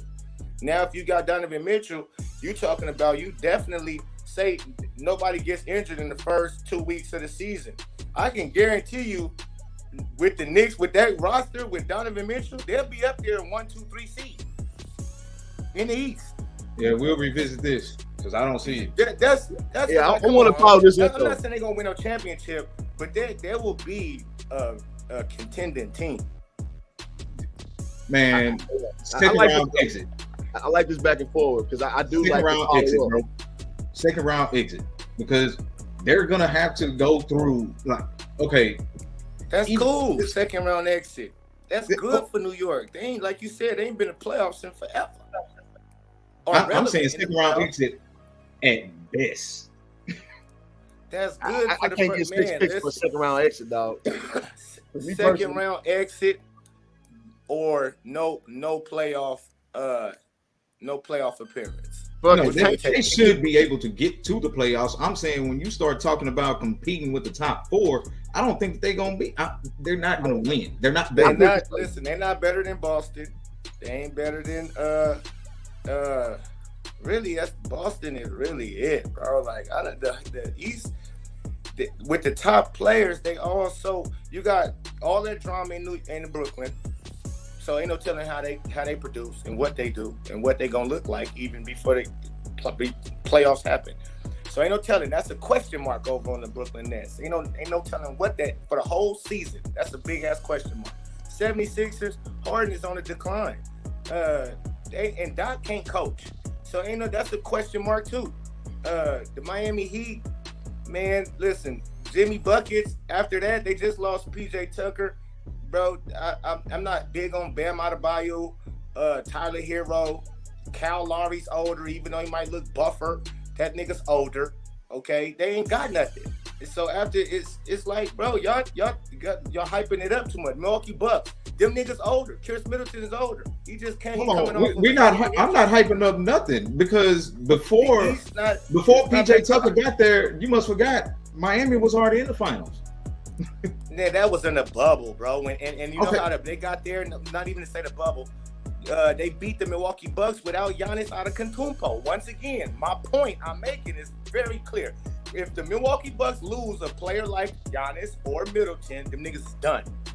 So they don't got a roster that can hold that shit together and say, okay, we'll wait till you get back. They done. No, they're not done. They lost to the Miami Heat, bro. They lost in the Eastern Conference Finals. That was the Eastern Conference Finals they lost in. I understand. That's what I'm saying. But they got smacked in it. It wasn't even a competition. The Heat whooped them, and nobody had the Heat to go to no Eastern Conference Finals. Nobody had the Heat to make it even that far to the Eastern Conference Finals. Nobody had anything after COVID, bro. Nobody had anything. Oh, okay, so then come on, so when you say them being in the finals just not too long ago, I put an asterisk by the Lakers winning that title in the bubble. I don't even look at that shit, and I'm a Laker fan. I'm from LA, bro. That shit is nothing. So I don't look at nothing as the bubble. When you say the Miami Heat went to the finals, that's irrelevant. What they did last year, they got their ass handed to them by who was it? Celtics whooped their ass in the playoffs. But my point is, man, I just don't believe in all of them teams. It's good teams. It's gonna be a battle. The East are weak. I'm not saying that, but it ain't to the point where the Knicks can't crawl in there. The Eastern Conference Finals the year before was Atlanta Hawks, and them niggas didn't make the playoffs, did they? This last season. Yeah, they were dealing with injuries. My point exactly. Them niggas ain't got enough to sustain if they dealing with injuries. The New York Knicks will with Donovan Mitchell. Without Donovan Mitchell, they don't have enough. If they go down with an injury, Julius Randle go out, they already don't got enough with just Julius Randle and Fournier and that shit that they got. So then let one of them, two of them go out, you definitely dead in the water. Yeah, I don't see it, but hey, you got it, my guy. I don't see it, bro. Because you're looking at my thing is, man, when it all boils down to it, I know I can I have more stock in the players that have already been there and have been doing it versus a newly constructed team trying to get there over a course of a year. And that just happens. Like this ain't, some big name, big trio getting together. This ain't, Wade, Bosh, and LeBron getting together. This ain't that caliber of players. Although the Knicks may have a good bench. Let's just say they may have a good bench. That's fine. Hell, Toronto got a good bench. You know what I'm saying? They missing out. They don't got no Donovan Mitchell, though. They don't have a Donovan Mitchell. But we see with that good bench and the players that they have now, where were they at? You need a nigga who can snatch you 30, 40 on any given night when needed. And if you don't have that, which Pascal Siakam is not that, Fred VanVleet, can they get there maybe here and there in their career? Yes. But no, they're not that guy. Donovan Mitchell is that guy. He can bucket for bucket with your superstar. You can have a superstar, Kevin Durant. Donovan Mitchell can go bucket for bucket with you. So now if you got a defense to go with that actually can stop somebody, and Donovan Mitchell can keep cooking, then you definitely in action. That's why I'm like, I don't know. Donovan's official enough on that team. And then you got to don't forget, yeah, Bronson might be small, but he is a dog. Oh, He yeah. is a dog. That's the reason why he got paid. That's why I ain't even mentioned him in all of this fiasco. I just mentioned Julius Randle and RJ Barrett, but you still, even now, you added Bronson. So you added, you're not the same team you was last year, and you're not a whole, like you blew up the roster and you just now got together. You got 2 new cats. Everybody else been playing together. RJ Barrett been playing. Everybody there been playing with each other. You got 2 new cats that need to be acclimated. And it ain't hard because Tom Thibodeau with offense is like, nigga, y'all do what y'all do. But defense, that's what we going to do. That's what I'm coaching. I got a little pushback with the dog theory because I tell you who else is a dog. This guy right here is a dog, and he is a dog that won't hunt. So this nigga ain't no dog.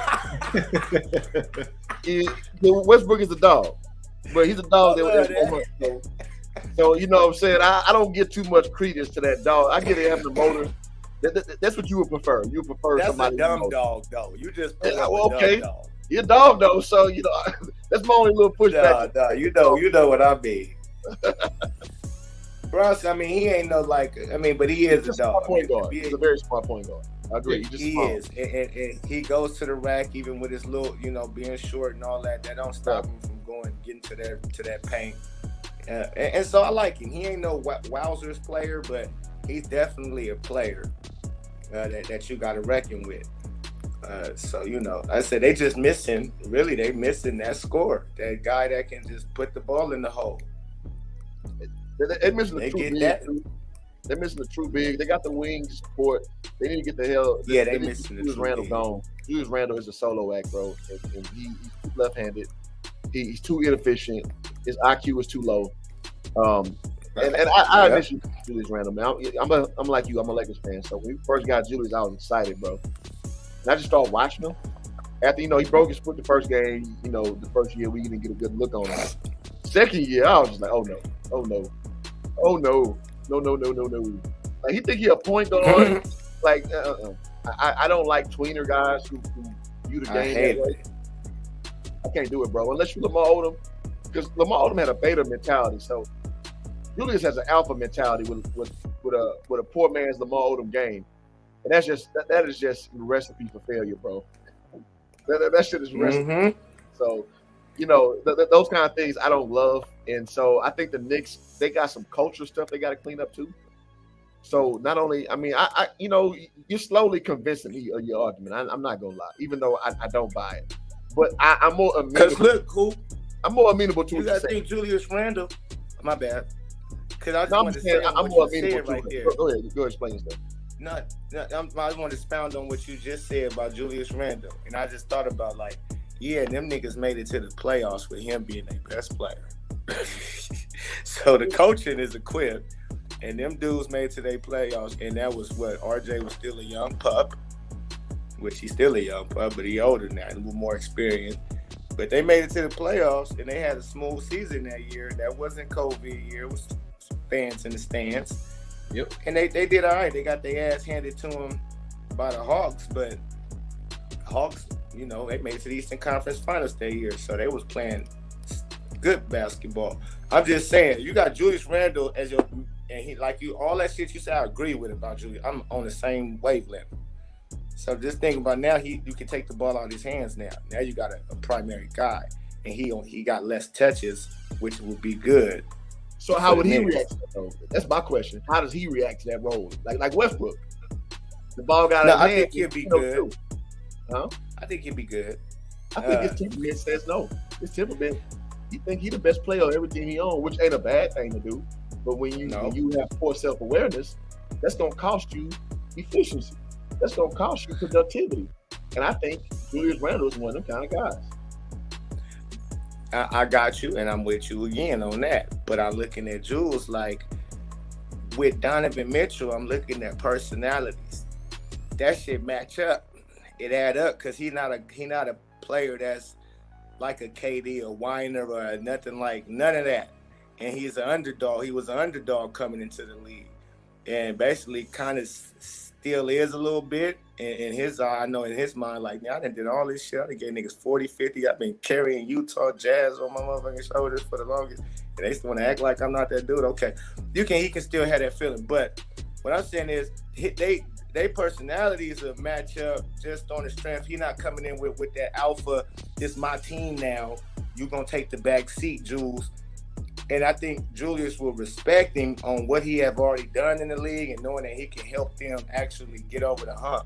You know what I'm saying? I think Julius had a rude awakening in that playoffs where he played poorly. You know what I mean? And knowing like, damn, I actually need another nigga to make this a little easier for me. This is a little too much for me to be that guy. So I gotta see it. I think he might be receptive. What you saying ain't wrong. In theory, I just got to see it because I don't. Julius Randle does not strike me as a cerebral guy. He strikes. So, I mean, that they may be it. I got to see it to believe it with these. Yeah. Like he don't strike you as a what? Frankenstein Lab, Pope ain't wrong. You're not wrong. I'm just big on personality types on the deeper level. And he strike me as a run through the wall guy. And generally speaking, run through the wall guys better be your third option at best because they lack nuance. And Randall strike me, I mean, again, as a guy who wanted him to be great. I think we picked him with the 7th pick that year. I wanted, if Randall came in saying he want to beat LeBron, he don't want to play LeBron, I was like, oh, hell yeah, I'm fucking with this type of player. Like, we need this, goddamn, we're terrible. You know, but watching them actually put that mentality to, you know, when the rubber met the road, I'm like, oh no. And then Lonzo came in and he tried to still be the point guard still, and I was like, oh no, he gotta go. And so he's shown me this in his last 2 stops that he's the same player basically. So I really gotta see it to believe it as far as him changing his mentality. I got you. I feel you on that. I mean, I hated his game too, man. I did. I was like, man, he trying to be the point. Right, Lonzo out here, this nigga, he making dumb decisions. he turned the ball over too. I'm like, man, get this nigga out of here. Bro, he play like Tyler Halliburton, this shit, just wild and throwing his body into people. Like, nigga, stop it. But what I gotta say is he resurrected his game over in New York and ended up getting that improved player of the year award, which was rightfully deserved. Man, he kind of changed. He kind of got smarter. He made what he was trying to do in the beginning of his career, he made it look like, oh, okay, you actually can do that.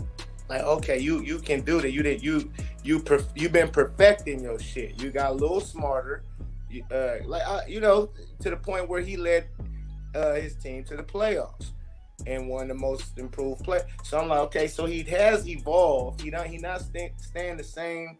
And now I think even now you're getting older. Like, people get older, bro.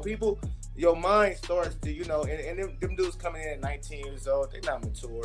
So as they start to play in the league, more experience, they go through certain shit. Like I said, he went through that playoff experience where they got smacked and a whole lot of people gave up on the nigga. Like, oh yeah, this nigga's trash. He just won most improved, but no, he not the guy to take us nowhere in the play. So I think maybe he might have came. I gotta see it too, but sometimes reality do slap you in the face, and he's had a rude awakening. Now, will he take heed? And you get a Donovan Mitchell come over here, it's like, oh, and he not an alpha male. This the dude who just go to work, just like Jules. Jules don't talk. He don't really talk or be in social media and that type of shit. Donovan don't do that. So it's like, that's why I say their personalities it can go along the fact that Donovan not an alpha male, Julius probably on the court.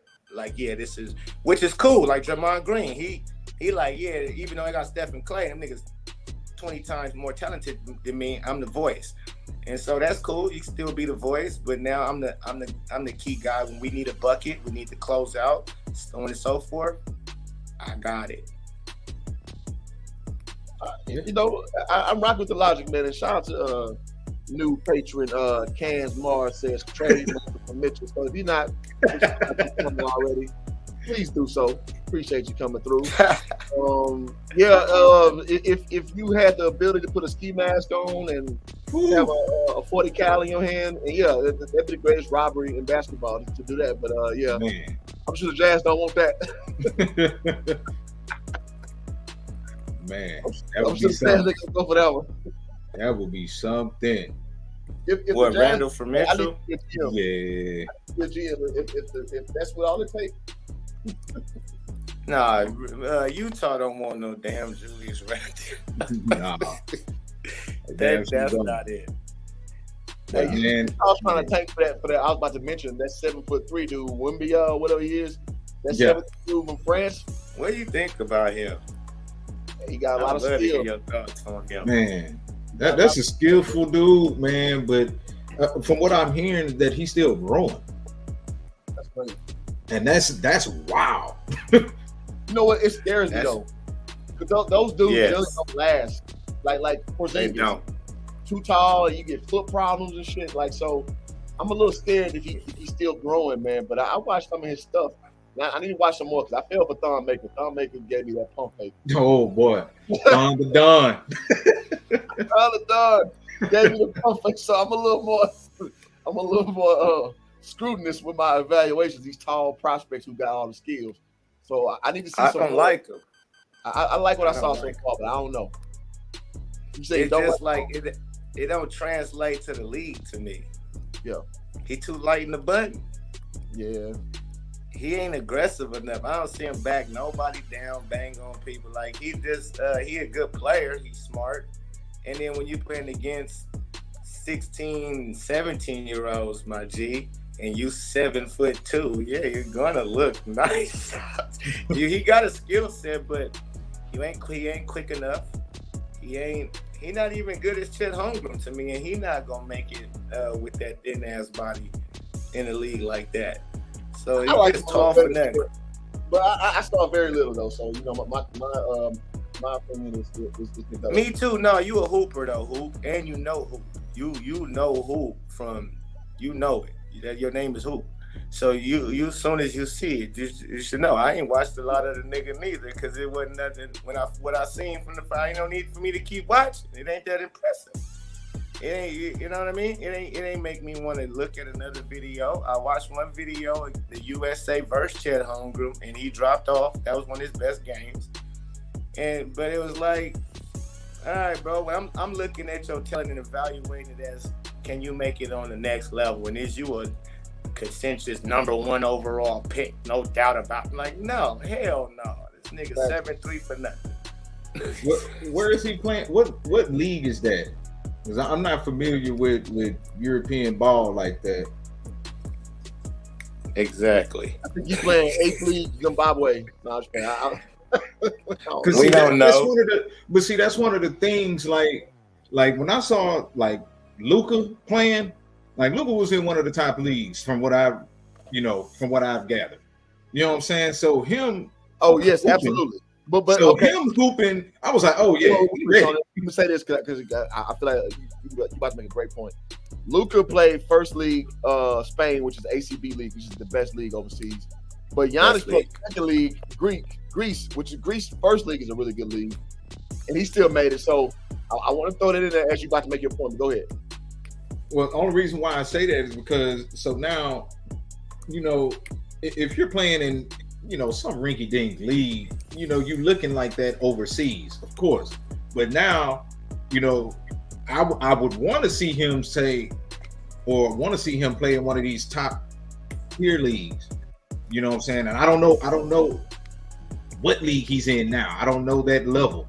But if it's in a top league and he's looking like that, then yeah, I feel like he come over here and make some noise in the NBA. But if he's not playing in a top league and he just out there just hooping, he not. I ain't saying he playing in the trash league, but he not playing in the league Luka was playing in, and that's still the top league. And then I think NBL was the second, and he ain't in that neither. So I don't know what league he in, but the two top ones that I've heard of, I know he not in. I just know he in France. That's all right.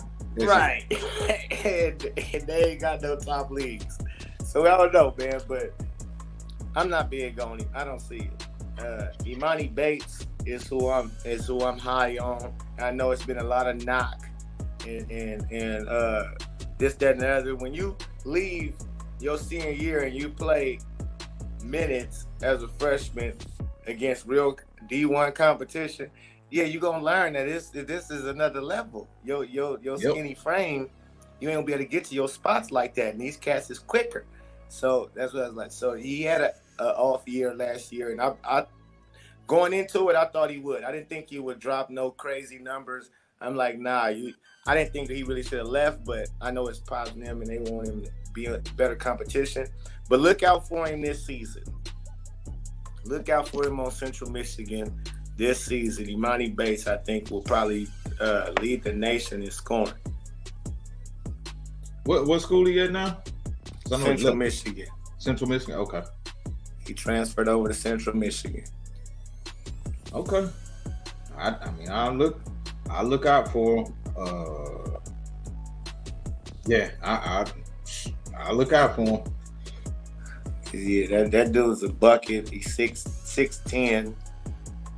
And yeah, oh yeah, I remember him. Yeah, I remember he's him. aggressive. He's aggressive. You know, that's what I'm like. I don't think people understand you being 17. See, he's supposed to be a senior last year in high school, but he playing for Memphis Tigers. And so he had some bad games, more than a few. And people like, oh, no. I'm like, do y'all understand this boy's supposed to be in high school? Because if he was in high school, he just would have destroyed high school again. He would have killed high school again. He probably averaged 40-something. He was averaging 30-something his junior year. He was basically number one player already from his junior year, except for Chet Holmgren. The only one was in front of him. Then Durant moved up a little bit later on. But he was top player with that class that just came in this year. Chet Holmgren and all of them. He was number one player for a while when they was in high school as his junior year. So, yeah, watch out for that kid. Will do. As it pertains to Knicks, man, I hadn't even thought about too much, the next draft. Because I'm down here waiting on, I'm a Rockets fan, so I'm just waiting on what we got now. Y'all got Jalen Green, and who was your rookie y'all picked up? Jabari Smith. And the reason why I say that is because, we brought up Wemby. And I hate this idea of people tanking. Man, I hate that shit so bad. Like, I feel like I understand it, maybe 1 year. When you start tanking, 2-3 years, like, man, you just a loser at this point. Like, I don't agree with that tanking. I feel like the Rockets have enough, you got 2 top picks within the past 2 drafts. I don't want to hear about no more tanking, ever. I hear you. That shit is whack. No, I'm not in it to be losing, right? I don't like losing. But as a business, sometimes I gotta look at like, if we garbage and it's a stupid player coming into this draft, we gotta line ourselves up. Now, he gotta be something like Allen. For me, he gotta be a cat like Allen Iverson. I see Allen Iverson coming from Georgetown, and we not in contention to even make the playoffs. Oh, nigga, for sure, we tanking. We trying to get out. Tim Duncan coming. Oh my Jesus, there is no brainers. Like, I gotta be in the runnings for that. That's franchise changing right there. I'm not tanking for no Joel Embiid, no Ben Simmons like the 76ers. Them niggas was tanking for the wrong folks. Yep. If I'm a tank for something you ain't even got to think about. It's a no-brainer. He's a franchise player as soon as he get here. And I gotta say, man, salute to Larry the Bird and Big Spell, one of my original subscribers, man, in the building, man. Good to see you, bro. But yeah, y'all keep on cooking, man. Y'all doing your thing. Now we're gonna probably land the plane in about 10 minutes or so, but y'all get y'all rocks off, man. Yeah, no doubt, man. Yeah, I just and just to say this too with the Nets, KD, Kyrie situation. And shout out to Hoop, man. Let Lawrence on the panel appreciate and cook up. give our thoughts on these good topics that he brought to us. Absolutely. Definitely, man. A quick little thing on this Nets and KD, Kyrie supposedly trying to get to LA, all that. I just believe it's foolish. It's just something to hype up during off season, something to talk about. Because in no way, shape, form, or fashion, it's gonna make sense for them to trade him nowhere. 4 years under contract. For as much as money as he is and the type of player that he is, you're not going to get back nothing for it unless Golden State will give you Steph Curry or Milwaukee will give you Giannis. Then that's it. Right after that, it's over with. So it's dumb. It don't even make sense. Cat's been under contract 4 years and people really talking like he got flex to where he can demand to go any goddamn where you you don't got no flex. So they try to act. I don't know why they making it even because it's really the media they hyping it like as that shit. They should have laughed at it. That's like Kevin Durant requested a trade. How foolish with 4 years on his contract. I'm sure the Nets and he got destinations. Like nigga, you look dumb as shit, boy. You can't go nowhere. You are there for 4 years and they're not giving no Phoenix Suns, no Lakers, nowhere. So I just wanted to say that, man. Yeah, man. I do think KD just really wanted to get away from Kyrie, who's pretty much the downfall of all of that shit out there, man. Like, as much as he helped get it together, he just as much as a downfall for it all. And I think Tony, you know they said he mad because they didn't give Kyrie his extension. So he wanted to bounce. Well, I mean, shit.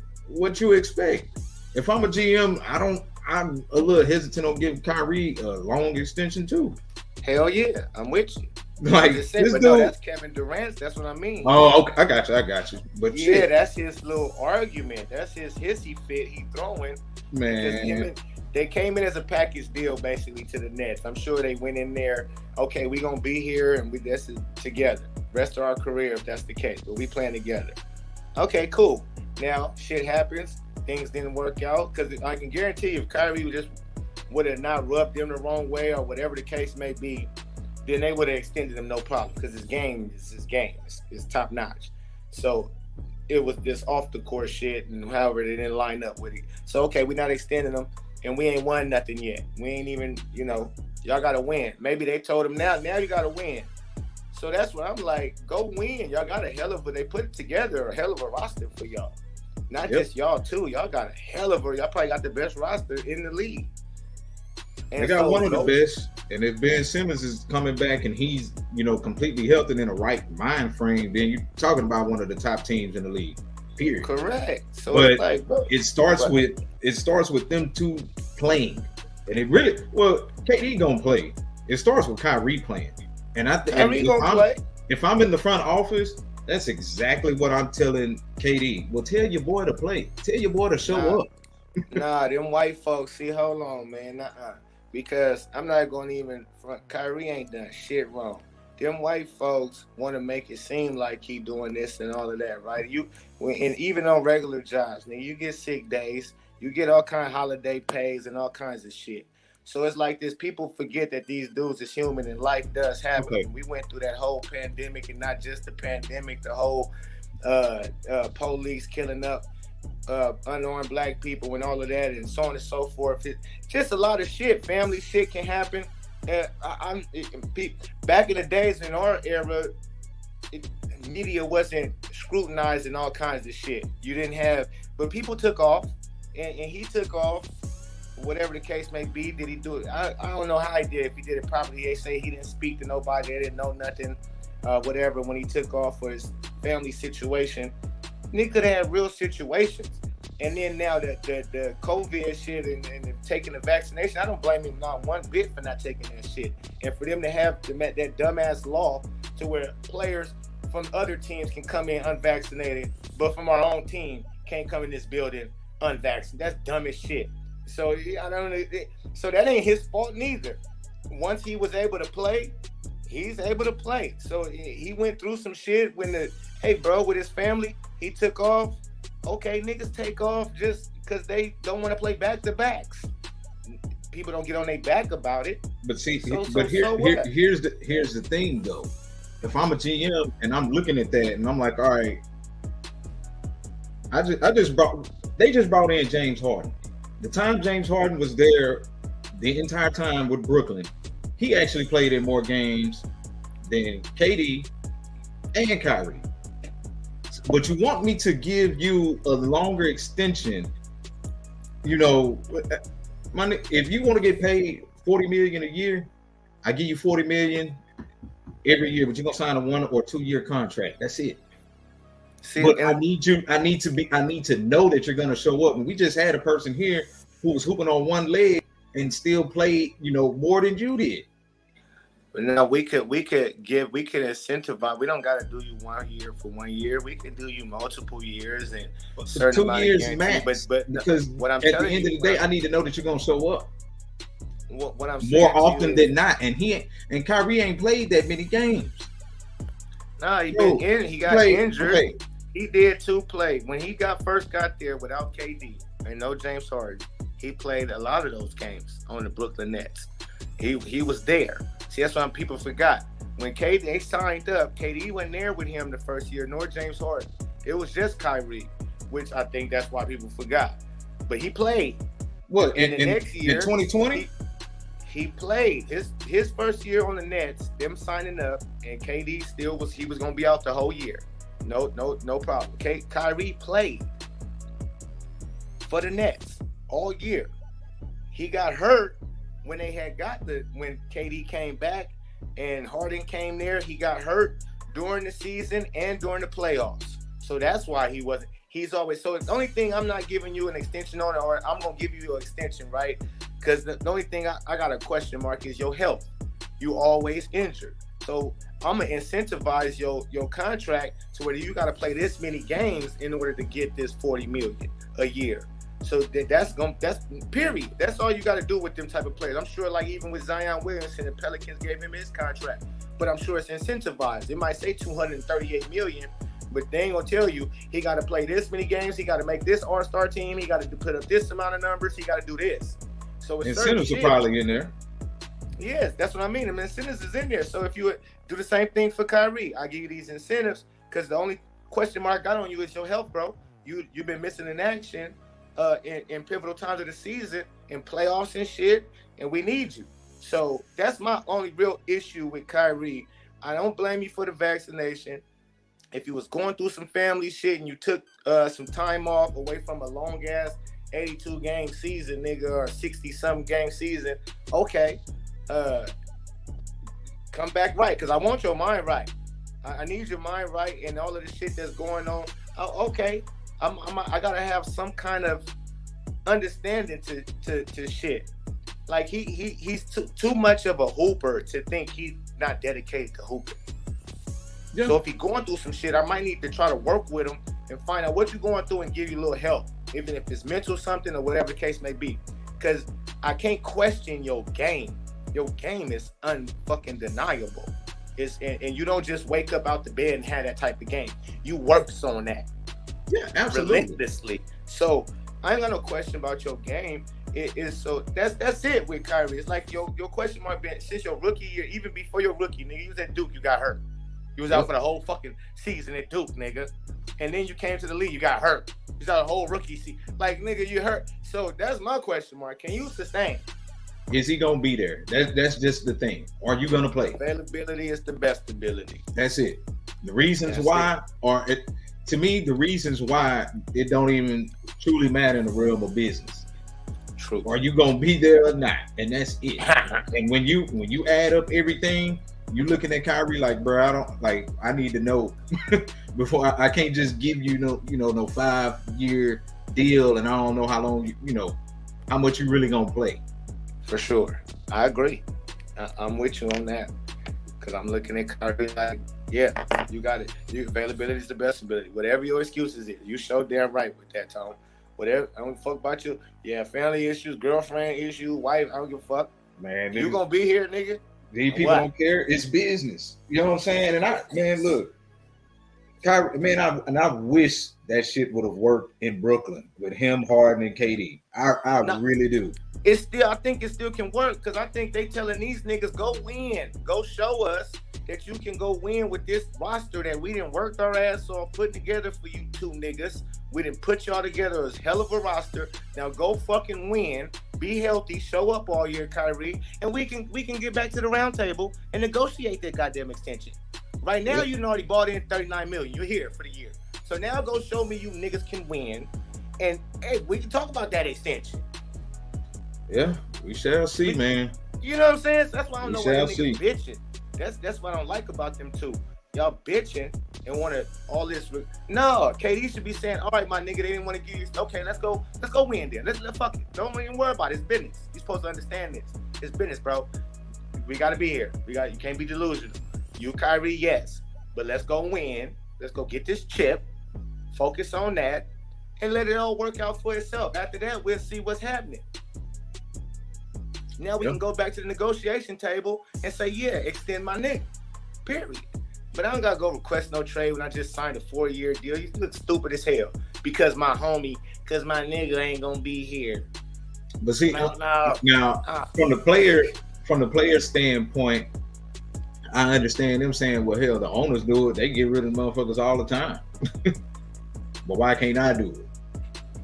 But I can see, but they didn't gave you everything though. It ain't like they gave you everything you asked for, and you're right.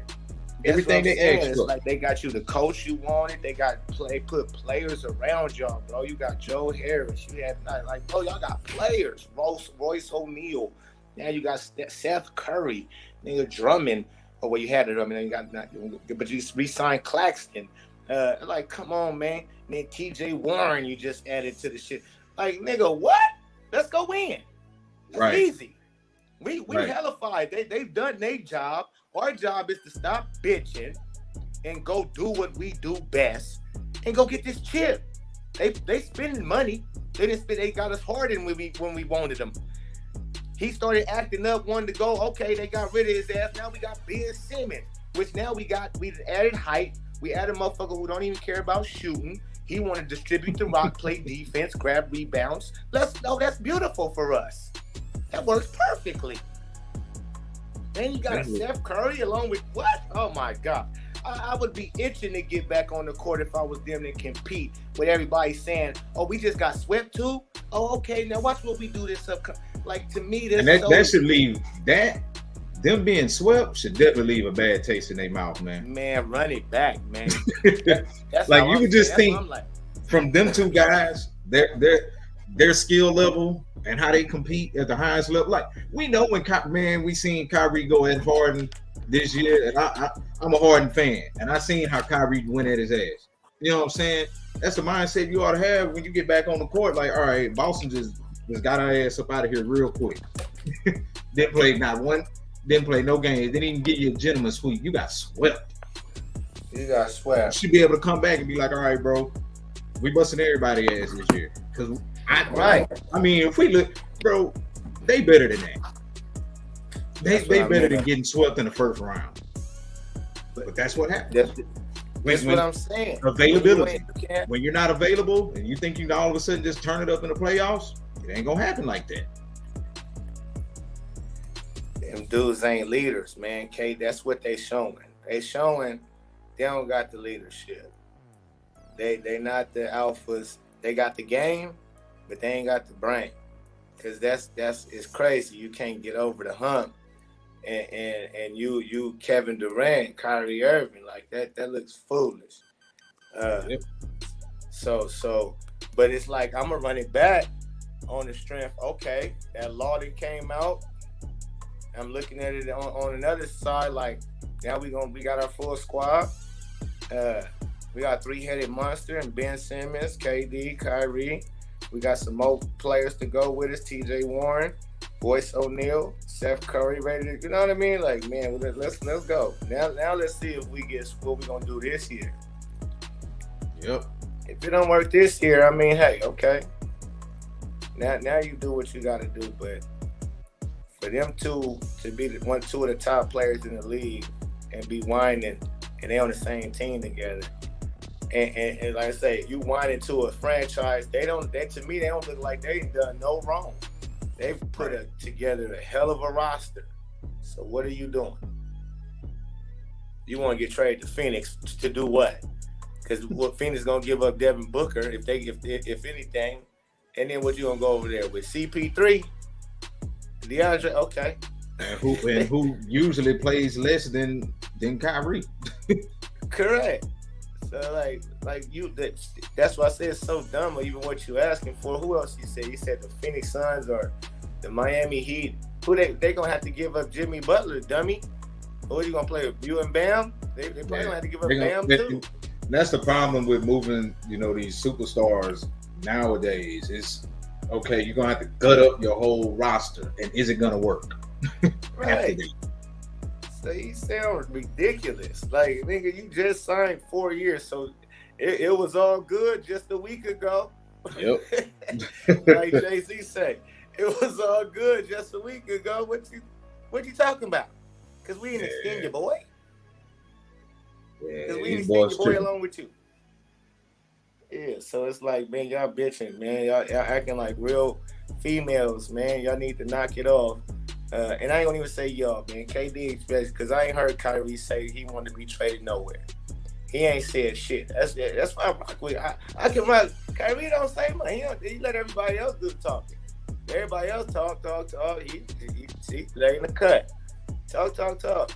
But he ain't said nothing. KD the one coming out. I want to request trade. All right. Brother, chill out. Shit. Because even if they do, let's just say they trade KD and they hold on to Kyrie, Brooklyn's still looking pretty good. Because whoever you trading for, you finna get some players back. Like, you're not finna. I mean, it ain't gonna be no superstar, but you finna get some players back that can complement Kyrie. No, they not. But they not gonna trade. They not gonna trade. That wouldn't make no good business. I mean, they shouldn't. They not. Shouldn't. That's why they not. I think that's all the media hype. The Brooklyn Nets is sitting back like, nigga, you sound dumb. You know what I'm saying? We just signed you and we put together this team for you. And so, no. You can pout all you want, poke your lips out, throw a tantrum. One thing you can't do is sit out, because you ain't getting no dough. You sit out. We can find the shit out of you. And you got 4 years. You're not sitting out 4 years. So I see you at practice.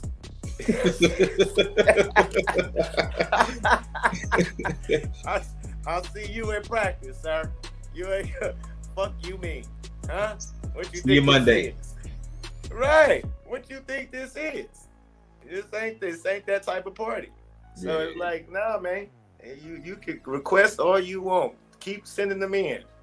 We can get a bunch of them boxes people put their request in the workplaces. Yeah, keep putting your request in, nigga. We got you. We got it. We gonna keep throwing them to the back. I will say this though, man. As we get closer to the season starting and everybody's possibly been traded, well, most of the trades have happened. I just want to see all these young teams and how they come up. I'm excited to see Cleveland and what they do next year. I do want to see how Toronto looks with what's the boy name? Boy that run Rookie of the Year. I mean, not Rookie of the Year. Who? Must improve. Nah, he was a rookie, man. What's the boy name, man? Who he plays for? Toronto. Scotty Barnes. Yeah, he won Rookie of the Year. Yeah, I want to see. I couldn't think of his name. I want to see how he looked next year.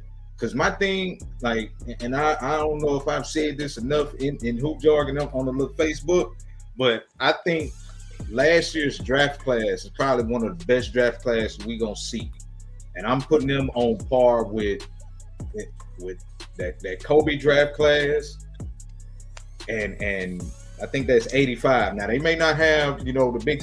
Damn, boy, you going big with them? Hey, look here. There's some players in this draft, dog. Just let them.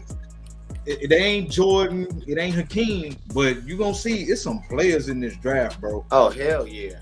Like it in last year's draft, dude. Trash. They legit. Like if they had their own team, we would really see like Scotty Barnes.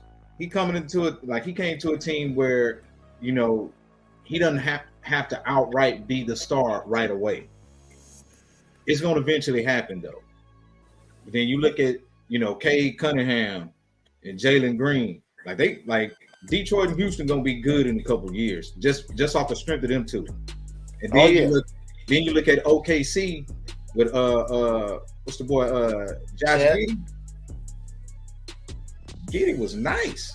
Yeah, like this is all like nice for the future, bro. I ain't gonna lie. Yeah. Last year's draft play, and I was surprised. Like when I actually started watching all of these guys, like midway through the year, I'm like, hey, these boys got something. Like this ain't the normal draft class where, you know, a year from now you don't remember, but maybe about 5-6 players. Like we remember a lot of these rookies, and it's just based on pure talent and what they've been doing this year. Yeah, well, yeah, I'm looking forward to seeing LaMelo. Him too. Yeah, he the answer for me in this league. I'm looking to see what LaMelo do. Even though I know the Charlotte Hornets, it's just rough. Man, it's rough. It's rough over there. He over there carrying a load over there. Man, hey, he gonna leave. He gonna leave. Sure. He gonna leave immediately. They don't do enough, and they got too many damn what's his name? Too many damn head cases over there. Oh, and that's who else I forgot. Evan Mobley. Oh yeah, for sure. Like, man, I can't wait to see how these rookies translate next year. Mm-hmm. They're gonna be smooth. Cade, Jalen Green, yeah, Evan Mobley, Scotty. Franz Wagner ended up being good too. Oh, Franz. I love Franz game. His game nice. Yeah, right. Franz Wagner, definitely. Okay, I'm glad you brought his name up too. He nice. Jalen Suggs. I think Jalen Suggs gonna be all right once he. He'll be all right. Once he what's the boy from North Carolina? What's his name? Son that played for New York. Cole. Yeah. Once he take over Cole minutes and dominate the ball more than Cole. Let me say that. I think he gonna shoot up too. Yeah, Jalen Suggs. Yeah, he might be a player. But yeah, it's the young man's game now, man. That's why these old heads in the game, it's time for them to retire, man. Let's give it up, man. They've been in the league a long time. They see, the thing is, they feel like since they only 36, 35, 34, they ain't that old. But y'all came to the league at 19, 18. So, yeah, that's a lot. Y'all got a lot of years. You don't got to try to play till, you know what I mean? And everybody still think they're young. With social media now, that keep people young. They see all these people, motherfuckers still wearing, he's 34, 5 years old, still iced out the game. Knock it off, 36 years old, you still iced out the game like you a youngster. Trying to stay with the in crowd, like nah, man. Yeah. But the fans need to. We got to get away from the microwave society because as good as these rookies are, it's gonna take them a while before they start like competing for championships, and that's the thing that I kind of hate. And I'm like, hey man, look, I don't want to trade nobody 1-2 years, you know, after we done just drafted them. Like, let these young boys earn their stripes. Hey, what I say, good luck, my boy. Good luck with that. I hate it, y'all. Hey, what Luka did was huge. What he just did, getting to the Western Conference Finals, bro, with that squad, that's crazy. I'm like, who does he need? Who would be a good fit? That's the question. With Luka Doncic to get over that hump. Man. Because all he needs is one cool player. Yeah, that is true. one cool, consistent player that fit what he do. And it because was what's that boy name? That I'm so glad that man left, man. I hated that ball on the Rockets, man. Oh God. Every player ever not named Christian Wood. Christian Wood, you don't like Christian Wood? Hell no, man. That boy was stunning Jalen Green growth, man. Like, he's just a black hole, bro. Like, need him to set a pick and roll. He ain't half-assing it. You know what I'm saying? Like, Jalen Green be open. Nigga just, fuck it, I'm finna turn around and shoot this bitch. Like, man, you watch him enough and you watch the Rockets enough, you'll see, like, he can play. But as it relates to, when you got youngsters that you drafted that you're the future of the franchise depends on their development, you gotta get his ass up out of there. And that's why I'm glad they got rid of him. Okay. See, I'm gonna listen to you on that one because I only watched Christian Woods a couple times. Every time I see him, he looked like a player. But yeah, he can play. It's kind of like Russell Westbrook. Like, I know the nigga can play, but right, you just I don't. Yeah, I don't want him on my team leading them. You know what I'm saying? Like, I don't want him to be the leader of my team. That's how I kind of looked at Christian Wood. Like, all right, bro, you can play, but what you doing right now is I don't need it. Hey, you know how I feel, man. I ran that boy down on 6 episodes on this shit. If people think I'm hating, I'm like, I'm not hating. I'm explaining to you exactly what he is. And you can choose to not like my opinion. That's fine. But tell me when I'm wrong. And I've had nobody come up here and step up and tell me I'm wrong. And I drop the link when I talk about Westbrook. So I'm just saying. So to your point, it's funny how honest opinion gets spun off as hate or mis evaluation when nobody can really refute it.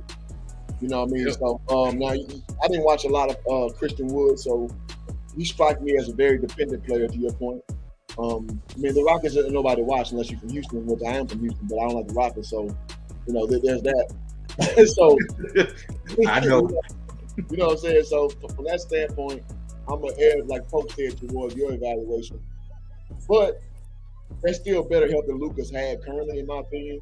Even if he's a dependent player with a guy with such high usage rate as Luka Doncic, I don't think that's a bad thing. To have a guy who can beat off his talent the right way. Yeah, I just don't see. It's just not gonna put Luka over the hump. Like, he needs another star over there. And once Luka does get it, yeah, you're looking at somebody that's. I don't think he needs to start though, bro. I think Luka just needs talent to compliment him the proper way, like Dirk did. Yeah. Yeah, that's true. That's true. Yeah. I do too. I don't think he need it. He's so crazy. I don't think he need one. Absolutely. I think he just need players that rock with his swag, play dummy defense. He need. You put some defenders around him and some shooters around him, and good rebounder. That's all you need. You need a good team around him. Like how 76ers did with Iverson. The niggas had Eric Snow and Aaron McKee and Mutombo. And they went to the finals and got a W versus Lakers, who was undefeated. So it's like, hey, you got a guy who can just give you buckets all the time like that? Hey, man, he is unstoppable. Yeah, we shall see. But they gonna. Because that's what I'm trying to think. That's a question mark. Who would fit with Luka Doncic as a superstar? I don't think nobody. That's crazy. I don't think nobody goes with him. I'd say a stretch 4 that could. You know what? When they first paired them together, I thought it would be a lot better when Porzingis got there, but it was Porzingis was the issue. But correct. If it's somebody like a stretch 4, yeah, that works. That'll work with them. I'm trying to think who's the player. But I don't know who that would be though. That's the thing. I know the position, but I don't know who it would be. Man, it's like I'm trying to think who can become a free agent here in a year or two. I'm looking at realistic prospects and go with Luka. It's hard to tell. it's even like I want to say even Jordan, when you just got B.J. Armstrong, Bill Cartwright, Pippen, Horace Grant on your squad, ain't nobody no scorers, ain't no bucket getters over there, but you the bucket getter. You such a bucket getter. We just got niggas just play smart basketball and good defense and rebound the basketball. That's all Jordan needed. That's all I see. Luka is all he needing is just his defensive players. They not really defensive players like Tim Hardaway Jr. Them type of players you got over there. So they give up a lot of cheeks even though they can score a lot. So, I just think you get some defensive guys with him and that can shoot. It's over. Because I don't see no other superstar matching up good with him. That's going to need the ball, too. Because Luka needs the rock. And he does. Yeah, man. Can't wait. But, oh, boy. Mm-hmm. Yeah, so, brothers, it's been real. It's been real, man. I gotta give me some work done. Oh man, it's been real. Kicking it with y'all, man. But I'm outie. All right, now, Tone. All right, I'm about to get out of here too, man. Thank you, Hoop. Already, man. We're gonna shut it down, man. Thank y'all for listening. Thank y'all for participating. Tony D and the Pope, man. Y'all did y'all damn thing, and so I hope we got some. We got some clarification on this situation with the Knicks, man. And so, it's good to talk with the brothers who know basketball at a high level. I hope y'all who've been sticking around appreciate what's going on, because these brothers can do anything with their own channel, talking about what they know. Pope, you got anything for you? Peace out, bro. No, man, just everybody bless up, man. Have a beautiful day. And keep tuning in. Hoop Jargon, man. It's the show. There you go, man. Let's get it, man. So, shout out to everybody. Shout out to the Pope. Shout out to Tony D as well. Shout out to Larry the Bird in the comments holding it down. I'm going to give you the MVP of the comment section today. And until next time, man, we out, bro. Peace. Shout out to Hoop Jargon, man. I'm going to add you to the crew, man. This crew called Hoop Jargon. They've been getting at it, man. They the ones that's going to grill you, man, because they majority all Houston people. So that's shout out to Hoop Jargon. Man, I'm here with my man with Hoop Jargon, the best in the game, man. And I only let selected few in my circle. And this is the real dude right here. We gonna get down with the get down.